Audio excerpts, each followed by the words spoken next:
Well, good morning and welcome to another Wine Steward video. Good to pretend I'm seeing you.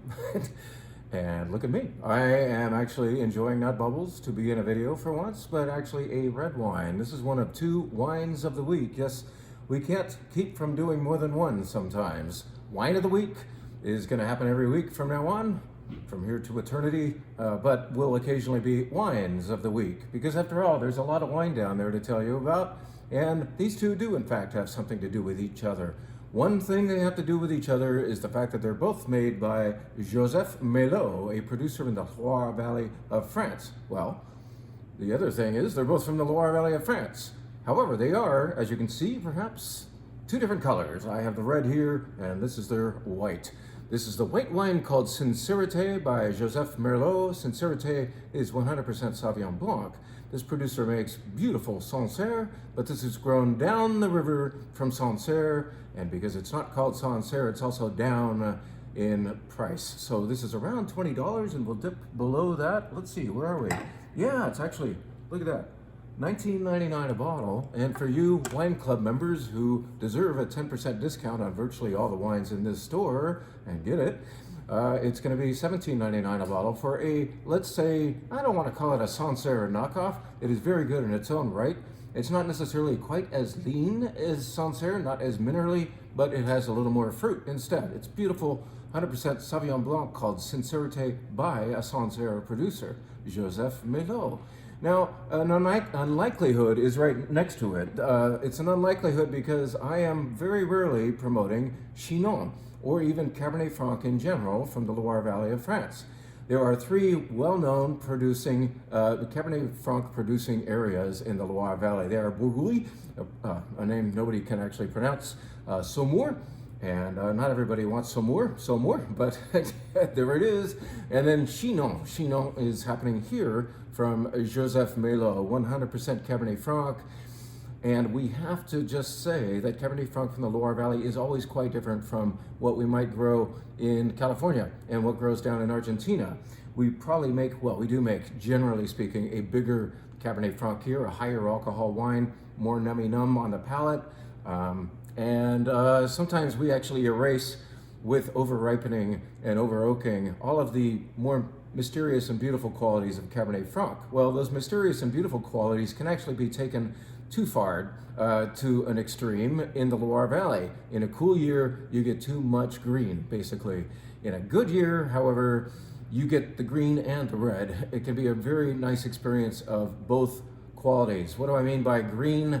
I mean, well, let's say I think of good Cabernet Franc from the Loire Valley as being like a rose bush. Not just roses, yes, there's floral qualities, but there's also foliage. What those clippings or prunings of a rose bush might actually smell like if you got your nose close, and not too close so you don't get your nose. But also rose hips, that thing that comes after a rose, that little round thing that is full of vitamin C and citric qualities. You can get from a good Cabernet Franc the flower, the shrubbery, you might say, and the zing. And this, in fact, has it. This has high acid because it's still low alcohol. This is only 12.5% alcohol this year from Joseph Melot, and it has those things. And in the finish, a savory quality, kind of like you might call it umami or umami. That is tasty wine. This is wine I can advocate, especially if I'm imagining, can't do this all the time, but if I'm imagining being out on a sidewalk in front of a Paris bistro, enjoying a cheese board that includes cornichon and rillette. Do you know what rillette is? I hope to sell it sometime again. Anyway, beautiful Cabernet Franc, and I'm saying that this naysayer, this guy for whom Loire Valley Cabernet Franc is often too green, this one nails it. This takes me straight to Paris, or to the Loire Valley. Good wines of the week here, folks. Check them out. And I know we did Loire Valley as well last week as Wines of the Week, and we'll be leaving there next week, I promise. We'll go do something else. But we're just kind of like fixated on these wines right now. Very nice.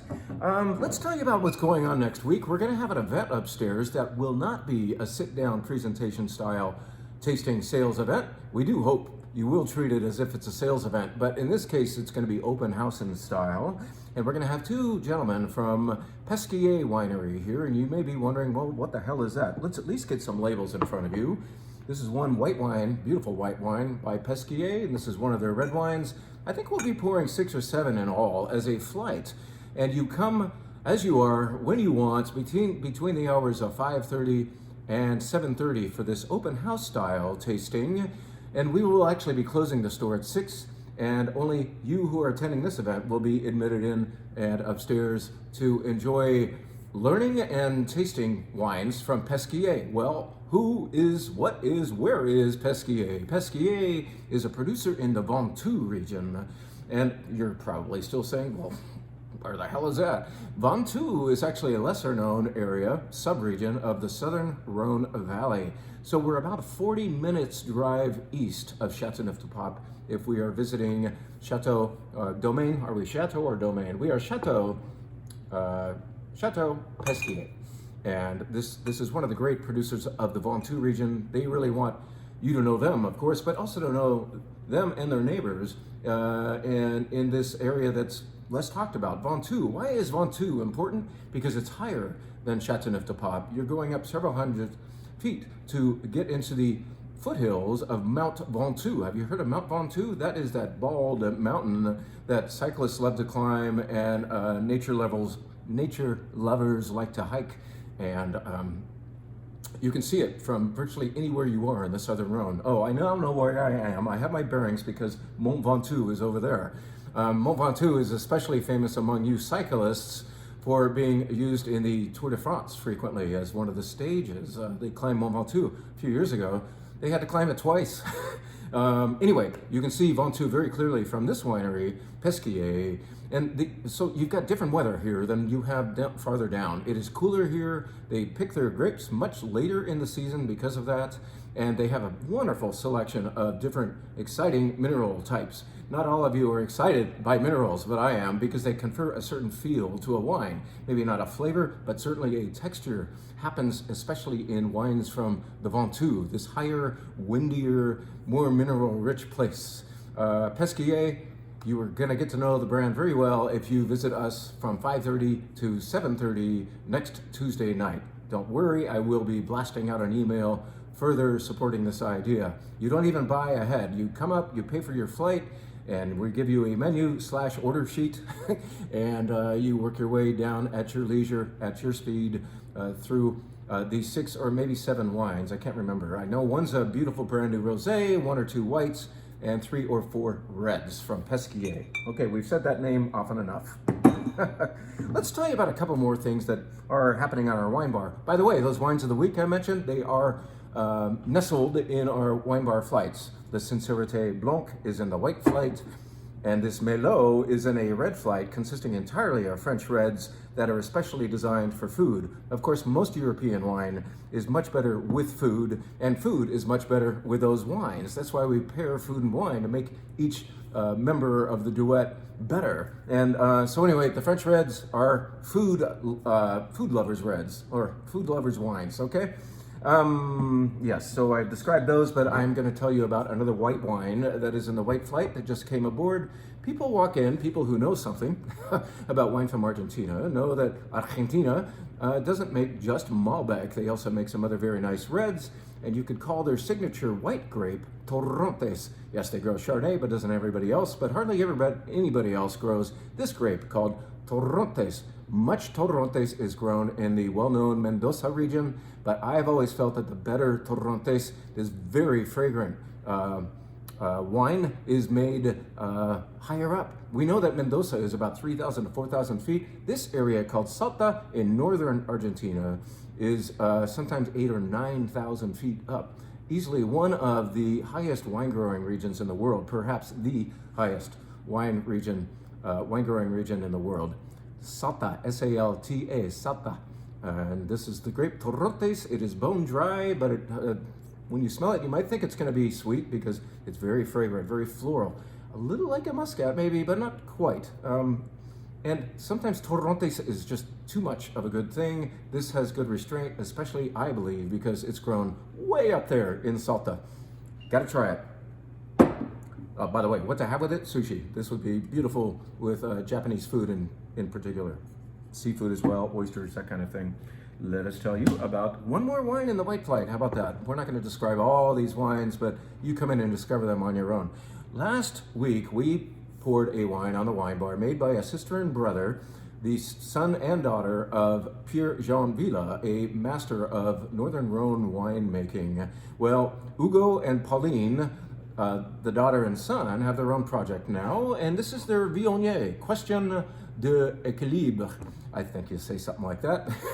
Anyway, this is 100% Viognier. That might have some of you like cowering, but don't, because I know what you're thinking. This is going to be another one of those wines that's more often than not, too much of a good thing. Well, as grown in the Northern Rhone, which is the birthplace for this grape, Viognier, it can be, and is certainly, in this case, leaner and more minerally. And when I blind tasted this, when it had just come in, I put it in a brown paper bag and poured it for about 6 members of our wine steward staff. Nobody identified it. A couple people came close, but I don't think anybody got it right. And I don't like blind tasting, by the way, when we are trying to show up somebody and get the wine guessed correctly. I like blind tasting so that we can be objective once in a while, so we can try our wine without the baggage of knowing what it is and assess it without, some prejudgments. You know what I mean? So, in other words, if I had said, here's a Viognier, some people might have said, yay, and other people might have said, thanks, I'll try something else. But I just want you, who might be afraid of Viognier because you've had some of the big New World style ones that are just like, abundanza, try this beautiful wine. It's got clarity, it's got precision, it's got, once again, very nice minerality, because granite is the mother rock up there in the Northern Rhone, and I feel like it is felt in this wine. Very, very nice wine from the Northern Rhone, 100% Viognier. Beautiful stuff. It is, really. One final note, a reminder that we sell spirits at the Wine Steward, and most of them cannot be poured upstairs. Well, none of them can be because of the alcohol level. Well, this, even though it looks like tequila and sounds like tequila when we call it Olasol, if you look at the fine print, it will say wine or agave wine. So this is the same plant that makes tequila, and yet in this case, it is not distilled. It is only fermented into wine, agave wine, and then fortified slightly with brandy. So this is the same as pouring a vermouth up here. Just it's 24% alcohol, I believe. And we are going to start, we're not doing it quite yet, we're still formulating a particular recipe, but we're going to start doing margaritas, the Wine Steward style up here, with this product, Olasol. In the meantime, you can take it home and go ahead and work on your own drinks with it. Perhaps you'd like something a little lower alcohol. You can have this over the rocks, you can have it straight, and you can mix, you could get all mixologist about it. How about that? Olasol coming to the Wine Steward mezzanine very, very soon. A bit of ice, perhaps a wedge of lime, and Olasol, and maybe some other things. We're gonna figure out the perfect Wine Steward margarita. How about that? I think that's it. I really appreciate you watching these videos, and I hope you come upstairs and enjoy the wines of the week and some other things. And don't forget to be checking your mailbox for more information about next Tuesday evening's Pesquier from Ventoux, the Rhone Valley event. Thank you again.